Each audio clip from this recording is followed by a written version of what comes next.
ముఖ్యంగా వెన్ను పూస దెబ్బ తగిలినప్పుడు ఫస్ట్ చేయాల్సింది ఎక్స్రే. ఎక్కడైతే మనకు ఫ్రాక్చర్ ఉందని అనుకుంటున్నామో ఆ యొక్క భాగాన్ని ముందు నుంచి ఒక ఎక్స్రే, పక్క నుంచి ఒక ఎక్స్రే చేస్తారు. అంటే anterior posterior view, lateral view. తద్వారా మనకి ఏం తెలుస్తుంది, ఎముక ఫ్రాక్చర్ అయిందా లేదా తెలుస్తుంది.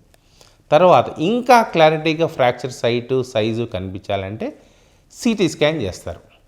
ఫస్ట్ ఏంటంటే ఎక్స్రే, తర్వాత సిటీ స్కాన్. ఆ ఫ్రాక్చర్ ఎక్స్రేలో ఎముక మాత్రం కనిపిస్తుంది. లోపల ఉన్న నరాలు కానీ వెన్ను పాము కానీ కనిపించాలంటే మన దగ్గర ఉన్న ప్రధానమైన ఒక ఇన్వెస్టిగేషన్ ఎంఆర్ఐ.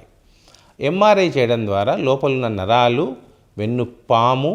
వెన్ను పాములోంచి వచ్చే నరాలు ఎలా ఉన్నాయి, సేఫ్గా ఉన్నాయా, లోపల ఏమన్నా దాన్ని తగులుతున్నాయా అనేది నిర్ధారించే ఒక పరీక్ష ఎంఆర్ఐ. సో 3 ప్రధానంగా మనం చేయాల్సింది. ఒకటేమో x-ray, MRI and CT scan.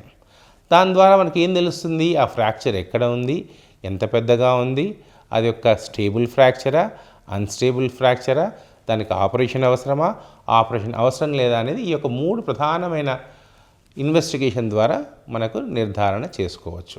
X ray అనేది చాలా చీపు అండ్ ఎవ్రీవేర్ అది అవైలబుల్. ప్రతి ఒక్క క్లినిక్లో అది అవైలబుల్ ఉంటుంది ఎక్స్రే.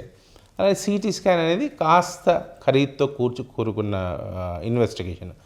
ఇంకా ఖరీదైన ఇన్వెస్టిగేషన్ ఎంఆర్ఐ. ఆ 3 అయితే మాత్రం ఏ యొక్క ఫ్రాక్చర్స్ పైన వాళ్ళకు కంపల్సరీగా చేయాలి.